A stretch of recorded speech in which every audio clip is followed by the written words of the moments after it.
Hello everyone and welcome to the YouTube channel of Being ACCA. This is Tushita Gupta, ACCA affiliate, and in this video we are continuing with our PM Pre-June 2024 mock. So this is the second OT case study in your section B. The name of the company is GT Technology Company, and just by having a look at the very first question, I can ascertain that this is a question which is testing the variances unit of your syllabus. So without any further ado, let's read the question. I know that I need to calculate the market share variance over here. So GT Technology Company is one of the established smartphone manufacturers in G-Land.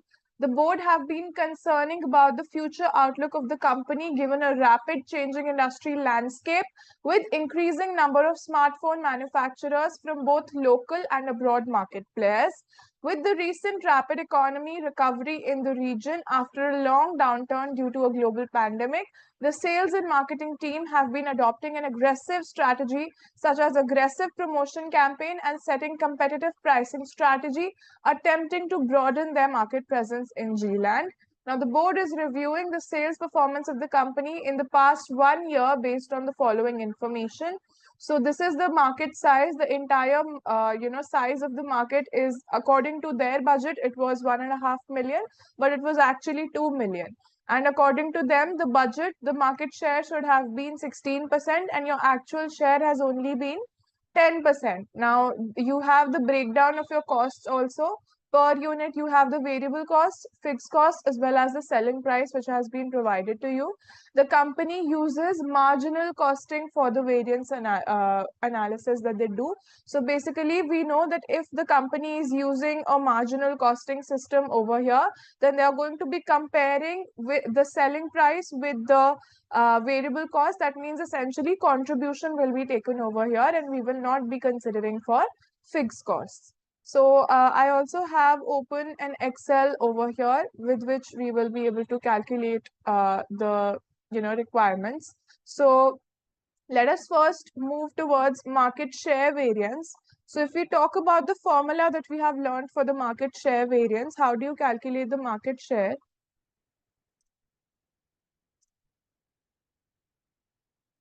The formula which we have learned is nothing, basically the another name for which is the operational sales volume to contribution variance.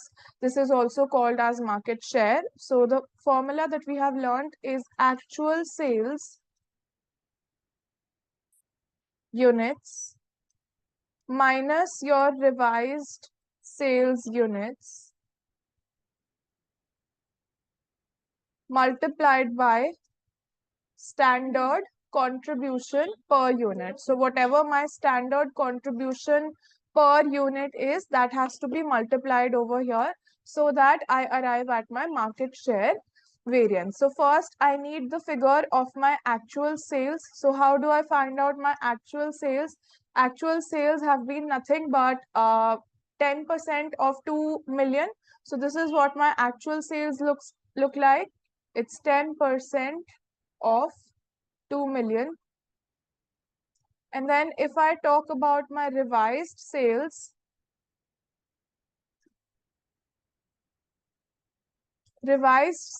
basically is nothing but how much I should have done according to the actuals regarding the market share which I have set for myself. So the actual market has been 2 million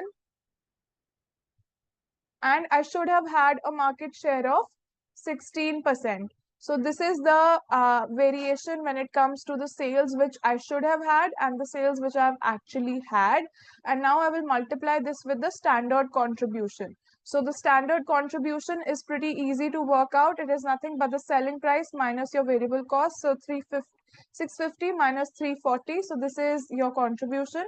You multiply the difference. If you see your actual sales have been lesser than your revised sales, which is a bad news for the business. So you know that it's an adverse variance for sure. So once you have your answer, you have it as 37.2 million. So this over here looks like our answer, 372000000 adverse. This is what my market share variance looks like. Moving ahead to the next question. Over here, I have to find out the market size variance. Now, how do we work out the size variance? this is nothing but your planning aspect of the sales volume to contribution planning variance. So market size variance, and the formula which we have learned for this is market size variance is calculated using revised standard sales units minus how much is your original standard, that means your budgeted units, and this need to be multiplied by the contribution, standard contribution. So this is the formula that we have learned. Now let us see, we already have the revised sales unit, so I can just copy paste this data over here. This is my revised sales, and according to my original standards, I should have had 16% of this value over here. So how will I find out my original ones?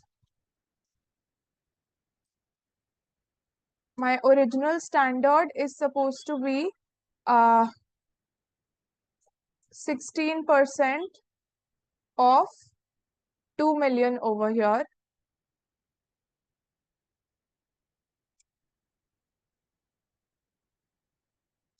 16% of 1.5, my apologies. So this is my original standard according to what I had budgeted earlier. This is what I should have done, and this is what the revised sales should have been. So over here, I have estimated that I will be making, less of sales, but my revised sales are actually more over here. So I will get a favorable variance. This is this minus this multiplied by your contribution, which we have worked out over here. So this gives you a favorable variance. This option over here is your answer. So this we have done question number 22. Let us move ahead to question number 23 now. Now we need to work out the sales price variance.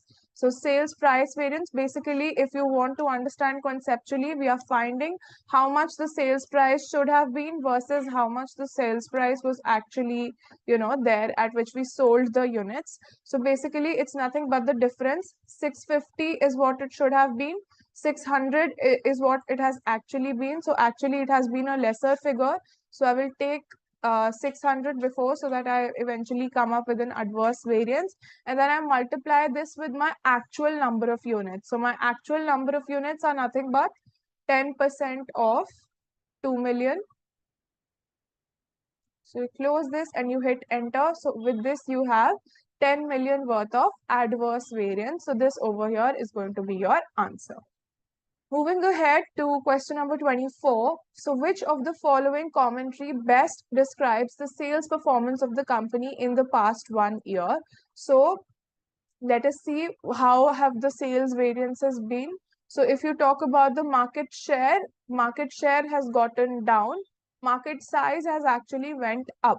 So the sales price also, we have had to lower down our sales price according to what we have thought. So it's not a very good picture over here. So let's read the statements. The aggressive strategy adopted by the sales and marketing team has been proven to be effective. No, this is not, the right answer.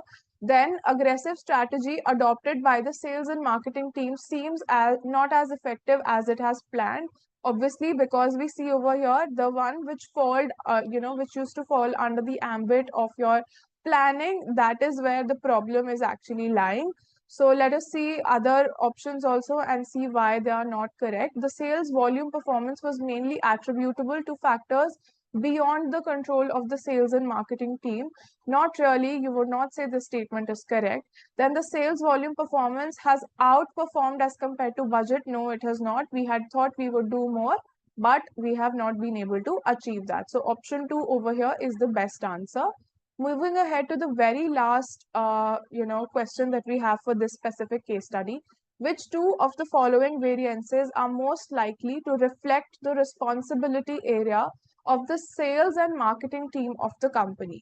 So whenever you're talking about the sales and marketing team, they are basically on the operations on the execution side of things. So number one, they should be responsible for your market share variance, how much you're operationally able to achieve. And number two, your sales price variance, because it is the sales and the marketing team, going out in the market to offer the discounts to bring sales prices down. So these are, because they are on the operations front of the business, these two are the variances which are directly, the responsibility areas of your sales and marketing team. With this, we are done with this question over here. In the next video, we are going to solve this case study. This is the third OT case scenario, solar company. We will be doing this in the next video. I hope that this was useful. Thank you so much for watching.